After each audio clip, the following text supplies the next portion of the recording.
when we got into this market, we said that the first thing we really need to do is to really put the resource and put the talents together to really understand what the customers are looking for. So we really need to go there to live what they have lived on a daily basis. It's one thing to work in a lab and understand how a product works there. It's entirely different to see how a customer reacts to the way a product works in their environment.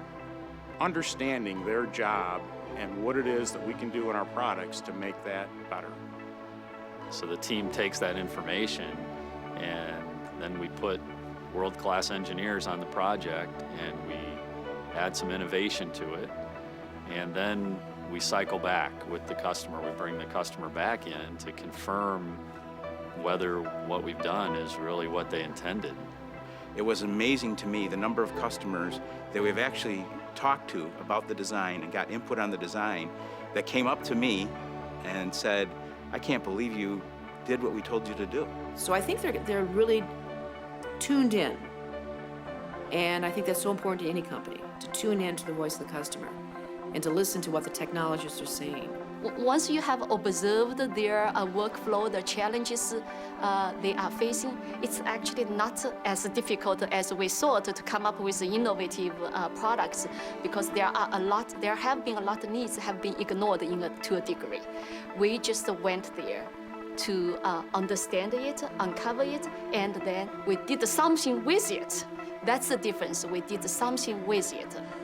So to do that, you have to have people with the right kind of mindset for doing that work, and I think the management support and the ability to explore and fail at times. Even if you had a good design on paper, you need to make sure that in the very beginning, the day one, you need to design it for manufacturability. So you don't have any variance for every single product you ship out of the door. Design and manufacturing collaboration is critical. You have a concept during design, and we want to make sure that that's manufacturable. So a tightly linked relationship between manufacturing and design is key because, we're dealing with a tight time frame. Because we are very early involved in the process, we also focus a lot on the quality, making sure that we bake the quality into the design of the process and also design of the product. I think one of the other primary advantages we have at Carestream is that we have development facilities across the world. So what that enables us to do is effectively follow the sun. It's a paradigm that the industry uses in regards to being able to basically work 24 hours a day. It also is very important because different cultures have different expectations of our equipment. So it's essential that areas of the world are represented not only in the sense of where we sell the product, but also where we develop and test it. Do you remember when they did the moon landing? Very first time, and they're there in Houston, and you've got to be sat ones down at the tables, and you've got people speaking from Texas, and you've got people speaking from Kennedy Space Center, and they're all linking together. It was akin to that. Over in Rochester, they're on the phone there. There's someone from Syracuse on the phone there, and I think there was someone from Texas as well, dialed in as well. So there's all these people all dialing into my little machine back in Liverpool, and then the next minute we get one of the engineers on the phone. And all these people are coming together to make my machine work. I thought, wow, that's blowing me away. We've got one tiny little machine in the centre of Liverpool, and 3,000, 4,000, 5,000 miles away, all these people trying to make my machine work well. We're all challenged to do more with less. And our technologists are challenged every day to be more productive and to do more with less staff. We have people telling us that where they had maybe 3 systems before, they only need 1 or 2 today. So it's very, very important that we not only deliver the features that the customer wants, but we deliver the productivity and the business needs that the customer has. Before we went to Carestream, we had 3 X-ray rooms using CR conventional imaging. I can take that all out and I can put in 2 X-ray rooms. We'll still do 66,000 patients per year, and instead of having 7 staff, I'll have 4. But I'm still going to turn around my 66,000 patients on time, with no waits, with nearly 50% less staff. You tell me that's not a good idea. Whether they are from a university hospitals or from a teaching hospitals or from a community hospitals, outpatient centers or clinics, every customer is unique. That's where the flexibility of the hardware, the flexibility of the software. You need to have that in your design, so then you can change it when the environment changes, when customers' patient workflow changes, then you can change it as quickly as possible to support the customers. Which really translates into greater efficiency for our technologists and productivity, but it's tremendous physician satisfier when they can look at an image right there on the console and get that information immediately, when they used to have to wait minutes.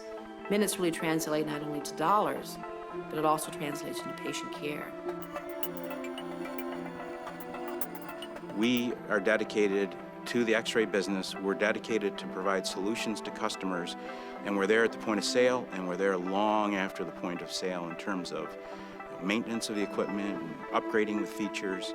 Because people buy your products not only because you have nice features, unique features, they are going to live with these products for 10, 15, 20 years. We really take the role of it doesn't really matter where the problem is. If that solution isn't delivering the final result to the patient for patient care or the customer, then we don't leave the problem. And you know, sometimes that carries you through the rough times when you have to go back on the sales force and the trainers. And if you have a lack there, then that's a big problem. They are always going to have issues. That's not the challenge. The challenge is when the equipment has issue, you need to make sure, we as a vendor need to make sure that we can have the quickest time to solve it, so there is minimum downtime from a customer perspective. This particular room we've now had in place for in excess of a year. We got to a 6-month period, and as is my wont, I went back and I had a look at the downtime for this particular room, and we had 7 hours downtime in 6 months. Now this is a room that's open 24 hours a day, 7 days a week. It's got a throughput of 33,000 patients a year. So to have a 7 hours downtime out of a half a year, that speaks volumes. They have come to work in this company designing these types of products because they feel that they're making a contribution to society, if you will. To me, focus is about attention to details in all aspects. Seeing the customers that are really excited to have the opportunity to use what you've developed. That's focus to me. From my point of view, because I work in a plain film environment, a company that deals purely and simply with X-rays is good for me. They're a good team, they're well organized, and they feel like friends, you know. So we get up every morning and you come to work, and it's more than just a paycheck. Perhaps there's going to be a better outcome as a result of the work that you do that day. I have a 17-year-old son. He was playing sports. He was injured while playing sports. He broke his leg. And now I'm on the other side of the fence. I'm not the person providing the product, I'm the person providing the patient.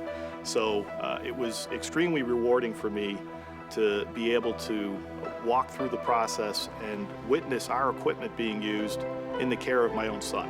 Focus means that you can be the best of the best.